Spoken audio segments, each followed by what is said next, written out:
like to introduce Terry Newstetter, who is very heavily involved in housing and homeless issues and has been a consultant for the state league on those topics. She will present some pro and con information about Prop 1 and the league's position. So, Terry, please fill us in on this important measure. Morning, everyone, on this beautiful day. Thanks for being here with us. As you probably have heard, Proposition 1 is a pretty big bill coming, or a proposition coming before everyone. And it's not really just one bill that was approved in the legislature. It is two that were combined to go forward at the election in about 5 weeks. It is a behavioral health services program and bond, and it was approved almost unanimously in both of the bills were almost approved unanimously in the state Senate and the state Assembly. The first bill, Senate Bill 326, is set to modernize mental health services, and the Assembly Bill 531 is a nearly $6.4 billion general obligation bond that is going to help with new behavioral health housing and treatment settings. Next slide.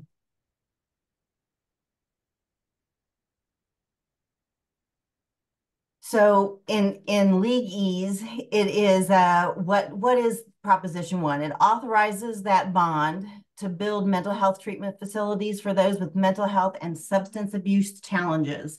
And that second piece is important because most of what has been looked at in the past for maybe the last 20 years were just mental health services. And this bill is adding substance abuse challenges to that, substance abuse disorders.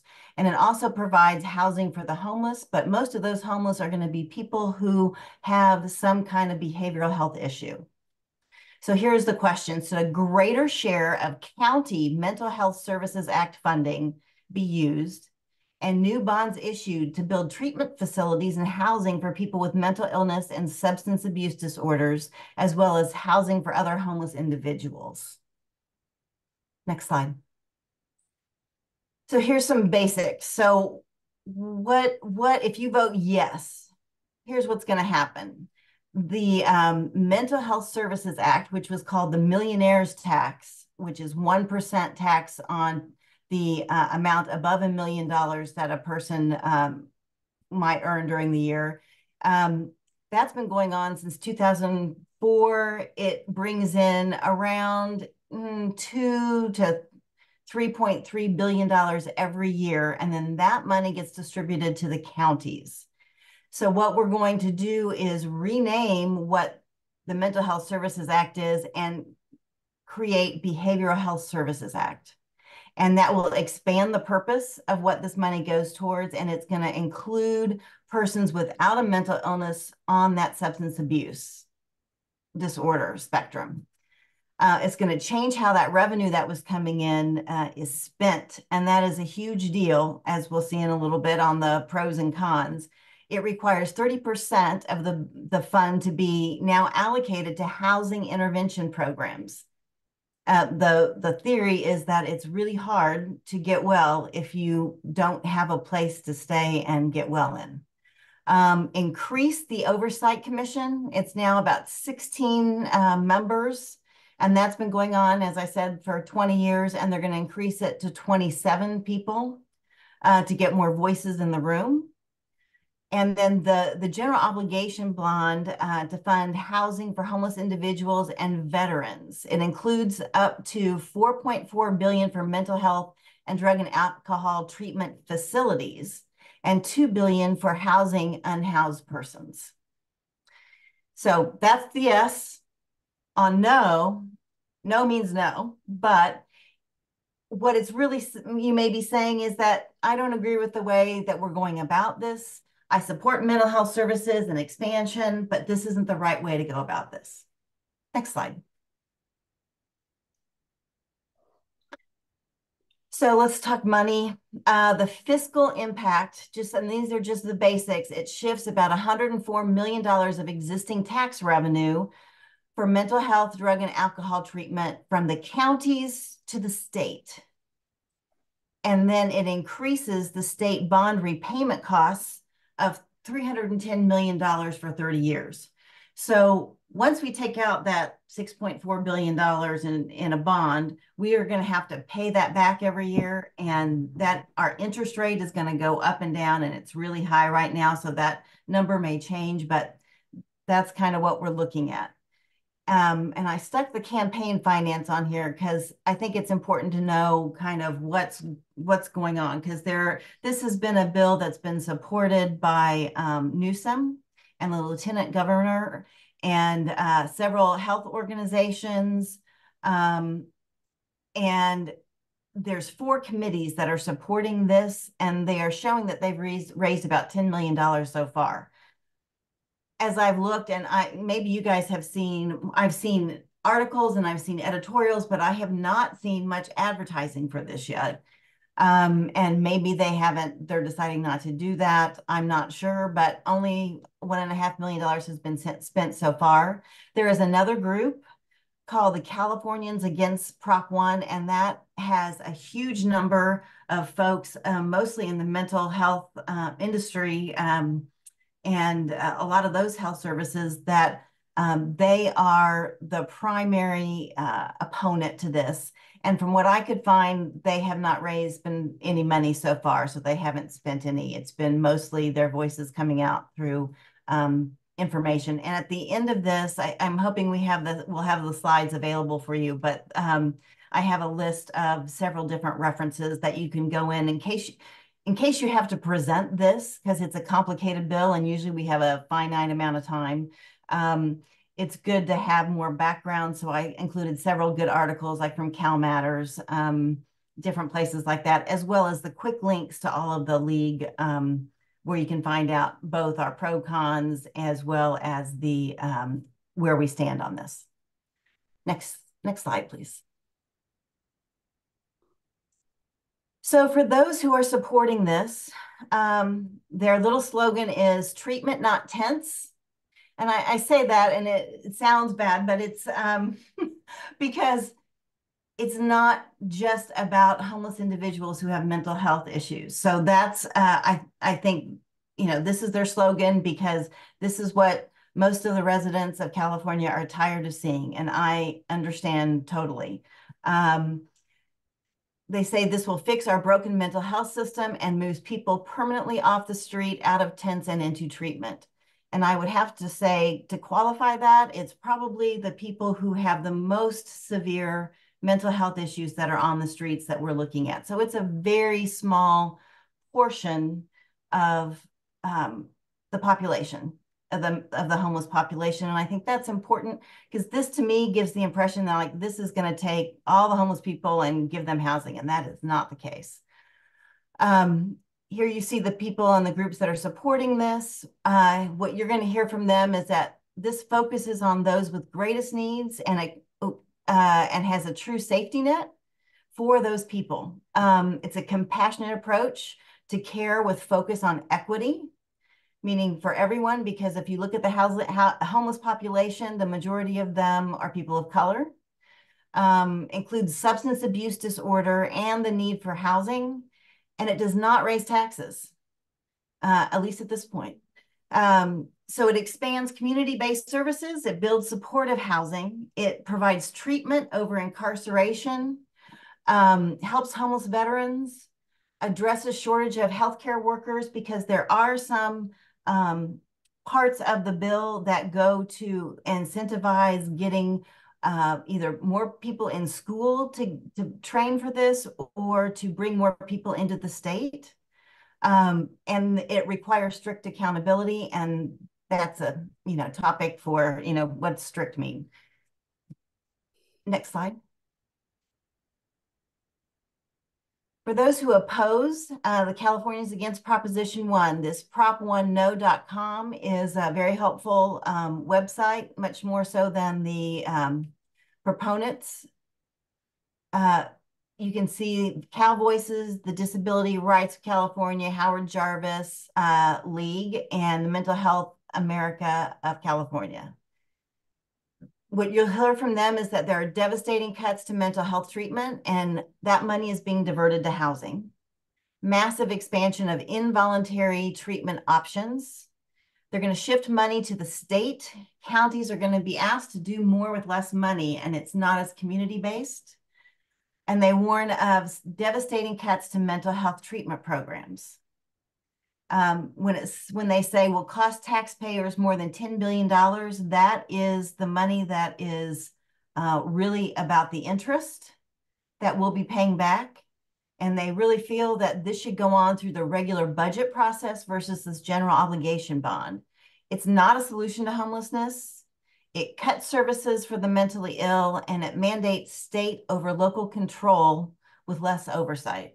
It increases costs, cuts vital programs, and there are unproven ideas being used. Next slide. The League of California recommendation is that we oppose this. It was rushed through legislative session with last-minute changes, and that never sets well with anyone. It now includes involuntary treatment in locked facilities, and that was not part of the original conversation. It's something that came up at the very end, and that has upset a lot of the people who oppose this bill.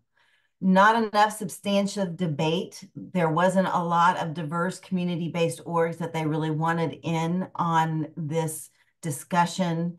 And there's a concern that because of that, it could lead to worse health outcomes and curtail individual liberties.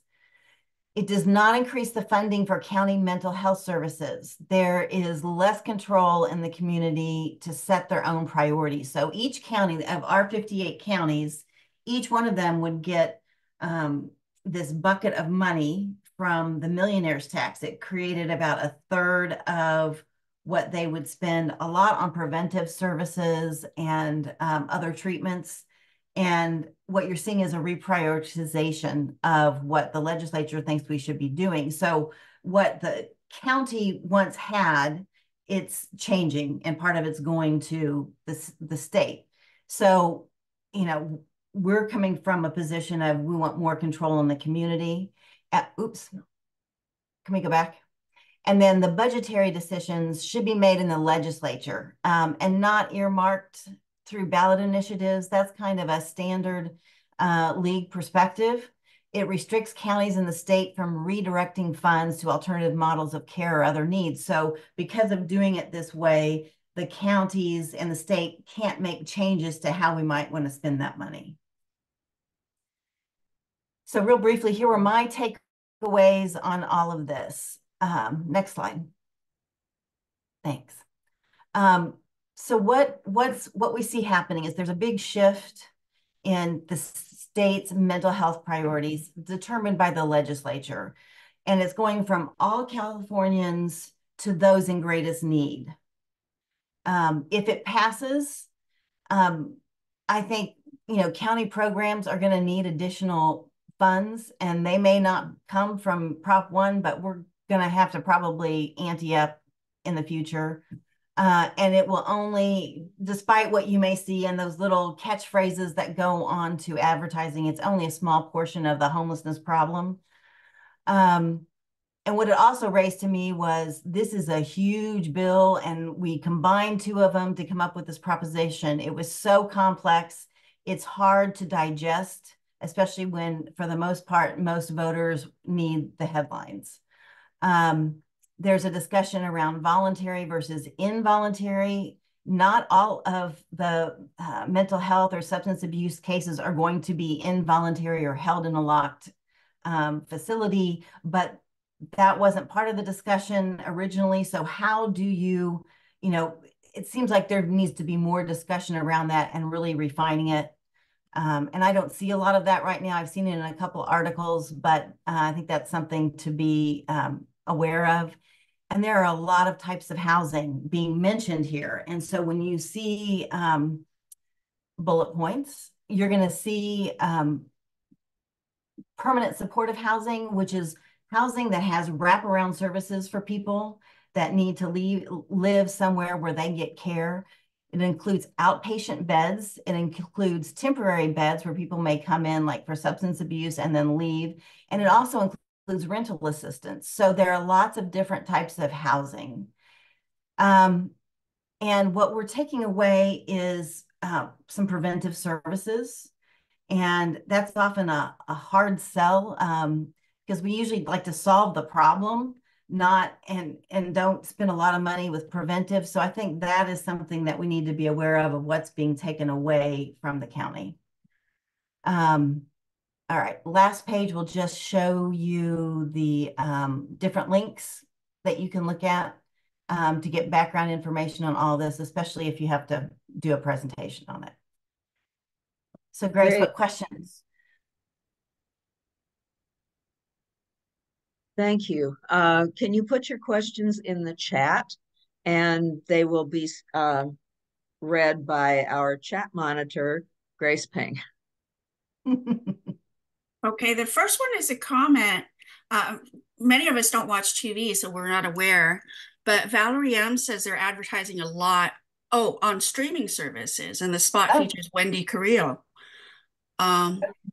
Marcel Brandler says, what does Blue Cross get out of this? Because they're one of the supporters.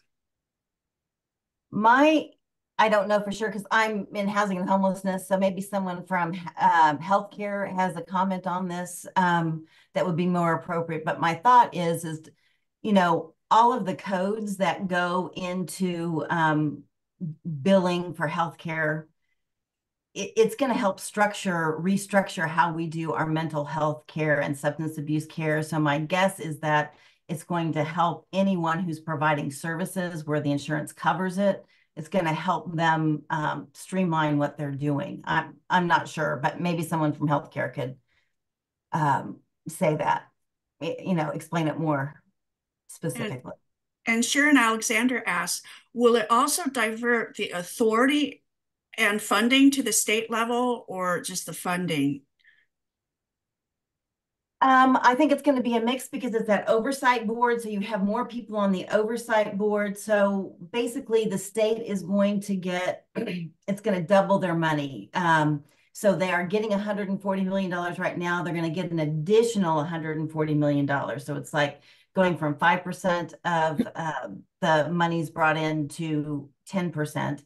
But they are all going to help, I think, streamline some of the things for the counties, such as running those initiatives to get more healthcare workers, that type of thing. But I'm not, you know, there's not a specific budget outline on that right now, but in terms of the authority. Actually, my question was, why do they want to divert all of this to the state from the county level?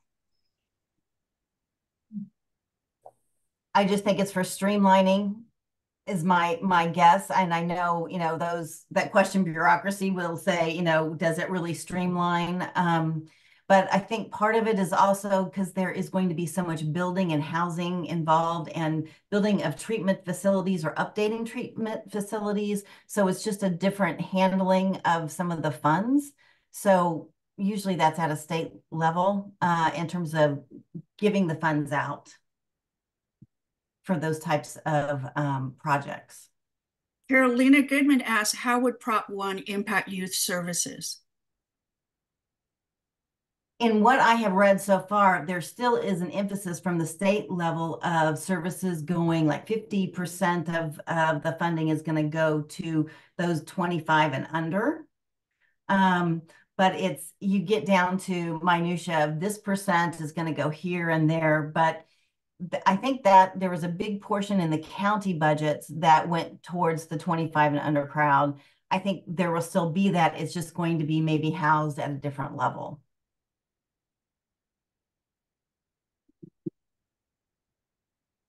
I think there's concern that the counties are not going to have those preventive services. I know in our group, you know, mental health is one of our key priorities, our local league. And there's this concern of what's happening in the schools after COVID and in the high schools, and suicides and drug abuse and all of those things. So I don't know how that will shake out truly between the county and the state, how that will get implemented. Okay, we got another question from, we got several. Ricky B wants to thank you for doing this because it's so complex. Roger and Marilyn W also asked, we just got our sample ballot and Prop 1 begins on page 37 and ends on page 105. How many people will read all this? That's exactly right. I mean, the bill itself is like 63 pages, and then when you go to all of how it's going to change the name and go into all the subcontext, it's like Obamacare. It's this huge behemoth bill at this point. I think what the legislature is trying to do is really change our approach and focus on that group that needs more help. But it's a big switch from what we have been doing, which was spreading the funding to all Californians. Yeah, and there's a request to email all the informational links and a copy of the slides, because people want to make sure that they get the facts straight, because people, league members tend to be the ones that people ask about the propositions. Okay. So we'll be sure to email that out. Jake has asked on the league pros and cons for the prop. There are 2 bullet points I was hoping to get some clarification on. One bullet says that Prop 1 would shift approximately $140 million a year from counties to the state.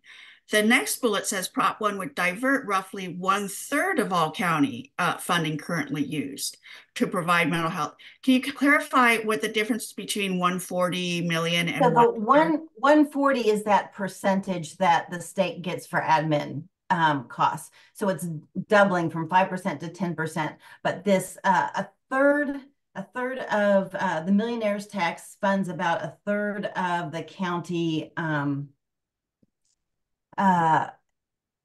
money for mental health. And so what's happening is this this proposition will change how that money can be spent.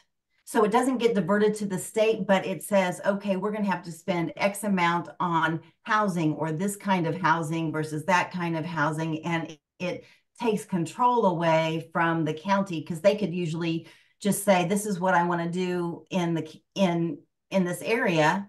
And now it's saying, you can do what you need with the money that's left, but this other bucket needs to get dissected another way. And you have very specific portions that you need to spend for housing and certain types of treatment.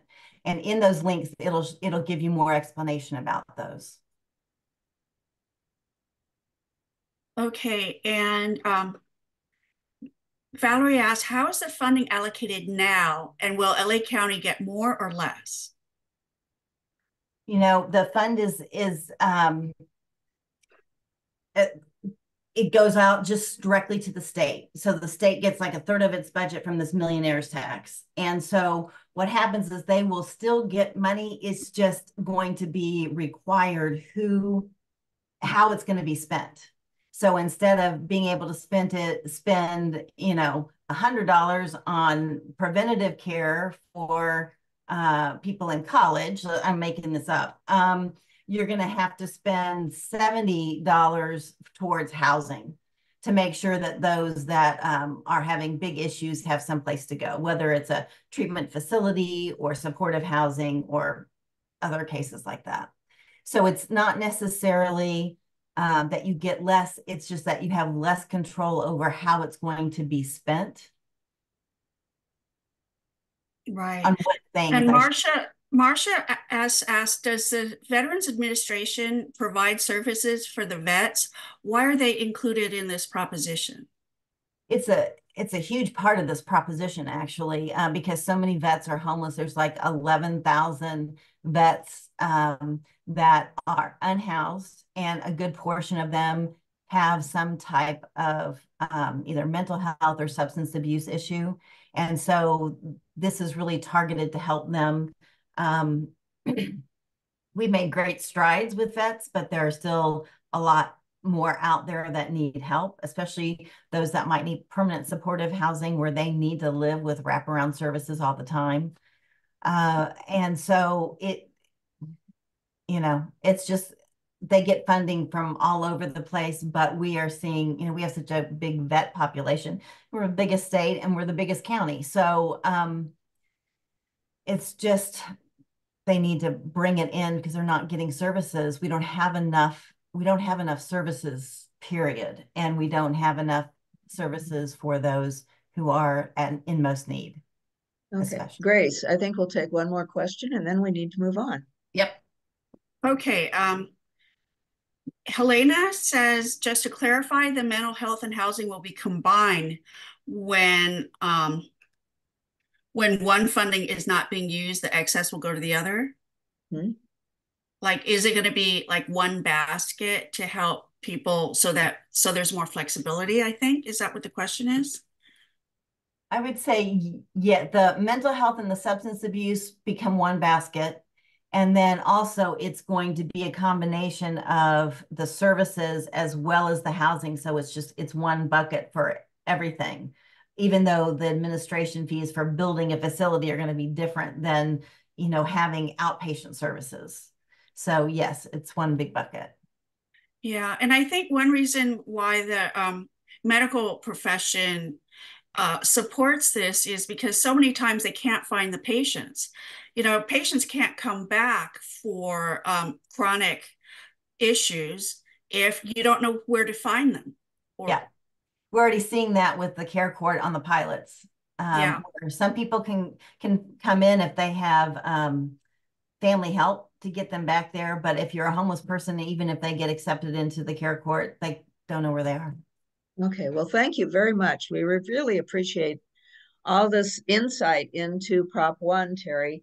And you will find more information on the League of Women Voters California website at lwvc.org. And under action, you will find a 6-page statement on the League's position on Prop 1. So please avail yourself of the League of Women Voters California website. And thank you again, Terry. This was very, very helpful.